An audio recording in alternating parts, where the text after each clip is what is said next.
படத்தோடைய positive negative ரெண்டுமே பார்க்கலாம். இந்த படத்தில் 2 ஹீரோக்கும் இன்ட்ரடக்ஷன் கொடுக்குறாங்க. 2மே அபத்தமாக தான் இருந்தது. ரித்திக் ரோஷன் கூட பரவாயில்ல. ஆனால் ஜூனியர் என்டிஆர்லாம் ரொம்ப மோசமாக இருந்தது. பிளெயின்லேயே தொங்கிக்கிட்டே போகிறாரு. இதெல்லாம் பார்த்தா யார் நம்புவா அப்படின்ற மாதிரி தான் இருந்தது. அசுதோஷ் ராணாக்கு ஒரு இமோஷனல் சீன் இருக்குது. அந்த சீனில் அவர் ரொம்ப நல்லாவே பண்ணியிருந்தார். அதுக்கப்புறம் அனில் கபூருக்கு ஒரு கன் ஃபைட் சீன் இருக்குது. அந்த சீன் ரொம்ப நல்லாவே இருந்தது.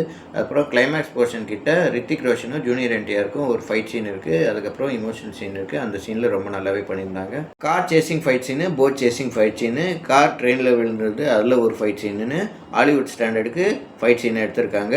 அதில் ஓரளவுக்கு வெற்றி அடைஞ்சிருக்காங்கன்னே சொல்லலாம்.